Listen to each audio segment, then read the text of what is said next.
Ditutup lalu diperbaiki pada masa Ahok, Kalijodo kini kembali jadi tempat prostitusi dan hiburan malam di masa Anies. Full dukungan Capres, pantesan.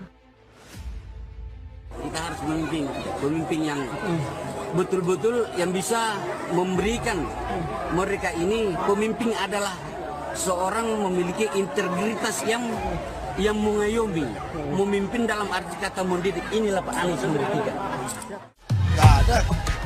Kayaknya sih nggak ada ganti-ganti uang gitu. Kita kalau penertiban kita nggak mau kasih uang.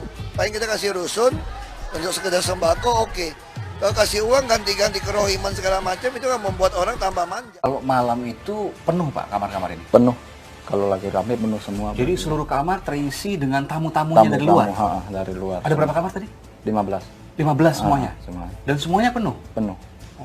Biasanya penuh itu setiap hari atau hari-hari tertentu? Hari-hari tertentu juga penuh terus gitu. Hampir setiap hari penuh? Hampir setiap malam. Dari jam 7 malam sampai 4 pagi? Ketua DPRD DKI Jakarta, Prasetyo Edi Marsudi menyebut saat ini kawasan Kalijodo, Jakarta Utara sudah kembali lagi menjadi tempat prostitusi dan hiburan malam. Padahal, kata dia, pada masa kepemimpinan Gubernur DKI Jakarta, Basuki Cahayapurnama alias Ahok, tempat itu telah diubah menjadi ikon anak muda. Menurut Prasetyo, setelah ditertibkan Ahok, Kalijodo sempat berubah menjadi ikon anak muda, di mana mereka bisa melakukan kegiatan yang positif. Namun saat ini, semua sudah berubah kembali lagi menjadi tempat prostitusi dan hiburan malam seperti sebelumnya. Bahkan, mantan bos atau penguasa lokalisasi prostitusi Kalijodo Jakarta, Daeng Aziz bergabung di Anies for President Indonesia, AFPI, dengan tujuan untuk mendukung Anies melalui gerbong AFPI. Gila. Mungkin ini salah satu yang menyebabkan prostitusi di Kalijodo kembali muncul. Adanya keterlibatan petinggi Kalijodo dalam mensukseskan Anies maju sebagai capres di 2024, yang mana bisa jadi Anies akan melakukan apa saja demi tujuannya tercapai, termasuk membuka kembali kegiatan prostitusi di Kalijodo. Hal itu langsung ditanggapi oleh pegiat media sosial Yusuf Muhammad atau Yusuf Dumdum. Lewat akun Twitter pribadinya, Yusuf menyebut mengenai fakta itu cukup untuk tahu saja, jangan di-share. Karena menurut Yusuf, takutnya nanti ketahuan MUI dan PA212 bisa ngamuk. Cuitan Yusuf Muhammad tersebut langsung ditanggapi oleh para warganet. Menurut @kasito17, mungkin sudah menjadi wisata halal dan sudah dapat sertifikat dari MUI. Kita semua sudah tentu paham siapa Anies. Kita nggak mau negeri ini hancur karena pemimpin yang intoleran, siapa di belakangnya. Pendukungnya kita semua tahu. Sebagai informasi, pembongkaran kawasan Kalijodo dilakukan 6 tahun silam di bulan Februari, dan hal itu menjadi kisah yang tak terlupakan bagi warga Jakarta. Kawasan yang identik dengan prostitusi dan hiburan malam itu berubah 180 derajat menjadi ruang terbuka ramah anak yang biasa dikunjungi keluarga di akhir pekan. Dulunya, sebelum berubah menjadi ruang publik terpadu ramah anak, RPTRA, para PSK tinggal dan mencari nafkah di tempat itu. Mereka melayani pria hidung belang di kamar yang rata-rata berukuran 2 kali 1 meter persegi. Sulit bagi mereka untuk melepaskan diri dari jeratan dunia hitam tersebut. Mereka seolah terkunci pada bangunan-bangunan yang berkedok kafe remang-remang di Kalijodo. Di lain pihak, para penguasa Kalijodo terus mengambil keuntungan dari bisnis remang-remang ini. Sebagian besar penduduk yang tinggal di kawasan tersebut segan terhadap para penguasa. Di tempat itulah para penguasa seolah mengatur perekonomian Kalijodo. Sungguh saya tidak habis pikir, mengapa ada orang senaif itu. Menjaga peninggalan hasil karya gubernur sebelumnya adalah tanggung jawab gubernur sekarang. Karena hasil kerja gubernur sebelumnya juga merupakan aset Pemprov DKI yang perlu dirawat dan dijaga keberadaannya, agar uang rakyat yang dikeluarkan untuk membangun RPTRA tersebut tidak sia-sia. Kalau setiap gubernur berpikiran bahwa dirinya tidak perlu menjaga dan merawat hasil pembangunan gubernur sebelumnya, bagaimana negara kita ini bisa maju? Setiap ada pejabat baru yang memimpin tak pernah meneruskan program gubernur sebelumnya, kontinuitas pembangunan menjadi terhenti, tidak ada kesinambungan. Bagaimana negara kita ini akan maju jika program yang benar-benar positif bagi warga dibiarkan saja dan malah dikembalikan lagi sebagai tempat prostitusi?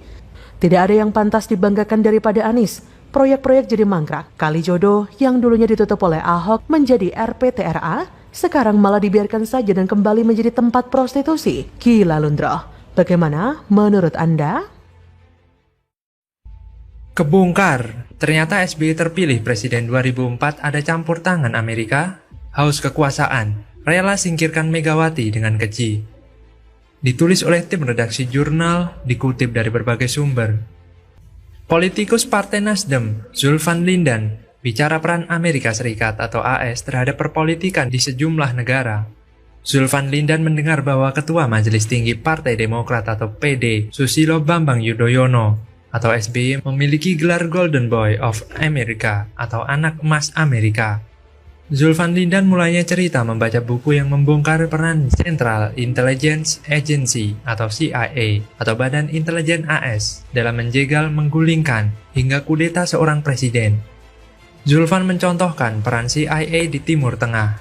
Hal itu disampaikan Zulfan saat diskusi adu perspektif dengan tema membaca manuver tabloid, Dewan Kolonel, hingga isu dendam lama yang diselenggarakan Detik.com dan Total Politik, Senin 26 September 2022. Menurutnya, negara superpower seperti Amerika Serikat itu pasti memiliki kepentingan terselubung untuk menghancurkan negara-negara yang mereka incar. Kemudian Zulfan Lindan bercerita mengenai gelar SBY yang dia dengar. SBY, kata Zulfan Lindan, bergelar Golden Boy of America atau Anak Emas Amerika. Namun, gelar Anak Emas SBY itu dibantah oleh SBY menurut Zulfan Lindan. Kendati demikian, menurutnya gelar Anak Emas Amerika itu bukan lagi menjadi rahasia umum. Apalagi politikus Partai Nasdem ini pernah mengungkap peristiwa masa lalu yang membuat Megawati Soekarno Putri harus rela menyerahkan kursi Presiden Republik Indonesia ke tangan Susilo Bambang Yudhoyono atau SBY pada Pilpres 2004. Kejadian itu bermula pada tahun 2003, tepat setahun sebelum pemungutan suara Pilpres 2004. Menurut Zulfan, Megawati saat itu pernah ditelepon oleh Presiden Amerika Serikat George W. Bush Jr. dan meminta Bu Mega agar mendukung serangan koalisi Amerika ke Irak. Namun, Zulfan menyebut Megawati menolak permintaan Presiden Bush tersebut yang kemudian membuat geram Presiden Bush sehingga berbuntut panjang pada Pilpres 2004. Dendam kesumat Presiden Bush pun berujung terjegalnya Megawati dari tampuk kekuasaan saat itu. Tentu, inilah alasan mendasar mengapa sosok SBY yang baru di kancah politik mampu mendulang suara seperti balon gelembung dalam waktu yang singkat. Hingga membuat SBY menang di Pilpres 2004 mengalahkan Megawati. Ternyata kemenangan SBY itu ada campur tangan Amerika Serikat yang memang tidak menginginkan Megawati menjadi presiden. Padahal, saat itu, Megawati adalah capres terkuat. Lika-liku dunia politik memang tragis dan dinamis. Hari ini kawan, besok jadi lawan. Seperti halnya SBY, sosok baru dalam dunia politik mampu mengalahkan sang petahana, Megawati, karena dukungan negara tetangga. Sungguh ironi memang, di saat Megawati menolak untuk menjadi kaki tangan negara penggarong sumber daya alam Indonesia, SBY justru menjadi boneka proksi Amerika Serikat. Tak heran kalau selama 10 tahun kepemimpinannya nyaris tidak ada perubahan dan kemajuan, sebab lewat SBY lah Amerika bisa leluasa mengeruk kekayaan alam bangsa ini. Bahkan beberapa dari mereka mengatakan bahwa Pak SBY terlalu baik, terlalu banyak kompromi, sehingga tidak tegas dan tidak sadar saat itu dimanfaatkan. Dan pastinya punya nilai sendiri di mata Amerika. Sementara SBY, dia sudah memiliki rekam jejak politik buruk, dan tidak bersih pula jejaknya. Korupsi, penyalahgunaan wewenang, senturi, lumpur lapindo, pengacauan, dan apapun yang pernah terjadi pada masa pemerintahannya dan mungkin belum terselesaikan hingga sekarang. Itulah rekam jejaknya, aibnya.